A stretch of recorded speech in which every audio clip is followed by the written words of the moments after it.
नमस्कार, मैं Uday Shankar. News bioscope में आप सबों का स्वागत है। हेमंत सोरेन बिजनेस मीट में शामिल होने कोलकाता गए थे और कोलकाता वहां से झारखंड के लिए अच्छी खबर ये आ रही है कि लगभग 26,000 करोड़ के निवेश प्रस्तावों के न्योते उन्हें मिले हैं और अब वो जल्द ही इस पूरी प्रक्रिया को आगे बढ़ाएंगे। हमारे साथ मदन है। मदन, झारखंड में निवेश की बात हमेशा होती रही है, कई बड़े बड़े सपने दिखाए गए, वादे किए गए।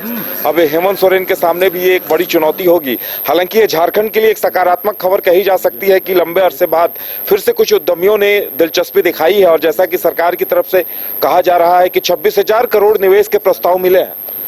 बिल्कुल, देखिए, बंगाल ग्लोबल बिजनेस समिट कार्यक्रम में शामिल होने के लिए मुख्यमंत्री हेमंत सोरेन वहां पहुंचे थे।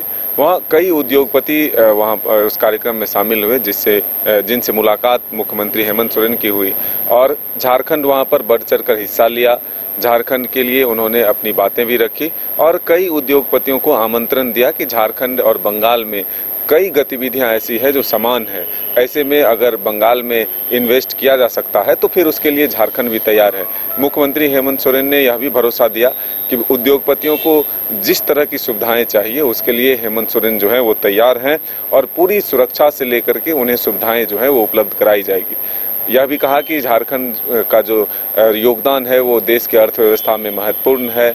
खनिज के सिवा अन्य कई सेक्टर हैं जिसमें कि झारखंड अव्वल दर्जे पर है। ऐसे में उनको बेहतर प्लेटफॉर्म मिलने की आवश्यकता है और बेहतर करने की आवश्यकता है। तो एक तरह से कहें तो एक बड़ा मंच उन्होंने साझा किया और वहाँ पर कई उद्योगपतियों को झारखंड में उद्योग बढ़ाने और उद्योग के लिए निवेश करने का आमंत्रण दिया। तो एक सुखद और सकारात्मक पहल इसे आप कह सकते हैं, जिससे कि झारखंड में आने वाले दिनों में एक समृद्ध राष्ट्र के निर्माण में झारखंड का भी अहम रोल हो और यहाँ से जो चीजें हैं वो निर्यात हो। मदन, एक बड़ी चुनौती होगी। देखिए, जब भी निवेश की बात होती है तो सबसे पहले जमीन की जरूरत पड़ती है, फिर इंफ्रास्ट्रक्चर, बिजली जैसी तमाम चीजें आती हैं और सड़क, ये तमाम चुनौतियां आती हैं और अभी तक कई निवेश के प्रस्ताव इसलिए जमीन पर नहीं उतर पाए। ऐसे में हेमंत सोरेन लगातार अपने पूर्ववर्ती सरकारों की, चाहे वो अर्जुन मुंडा हो या रघुवर दास हो, उनकी आलोचना करते रहे हैं कि निवेश के नाम पे कुछ नहीं हुआ। तो उनके सामने भी एक बड़ी चुनौती होगी।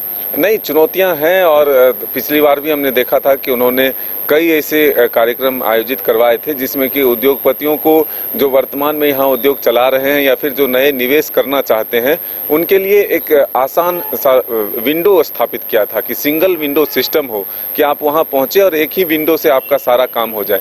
क्योंकि विभागवार अगर आपको दफ्तर अगर चक्कर लगाना पड़ता है तो फिर उद्योगपति जो है वो परेशान हो जाते हैं। इसीलिए उन्होंने कई प्रयास किए हैं। हाँ, जरूर ये है कि ज़मीन को लेकर के कहीं ना कहीं परेशानी जरूर होती है। तो ऐसे में अब जब सरकार की मंशा स्पष्ट है, सरकार अगर चाहे तो उन तमाम समस्याओं को मिनटों में दूर कर सकती है और अधिकारियों की तैनाती अगर हो जाए तो फिर ये कोई बड़ी समस्या नहीं है। पहले भी कई उद्योग यहाँ पर बड़े बड़े लगे हैं, वो चल रहे हैं, उन्हें कोई समस्या नहीं होती है। लेकिन अब जो कुछ नियम है, कानून है, उसे शिथिल करने की भी ज़रूरत है, कुछ चीज़ जोड़ने की ज़रूरत है। और हमने कहा कि उद्योग के लिए सिंगल विंडो सिस्टम जो बनाए गए वो एक कारगर साबित हो सकता है अगर उसे सही रूप से एक तरह से पहल में लाया जाए तो।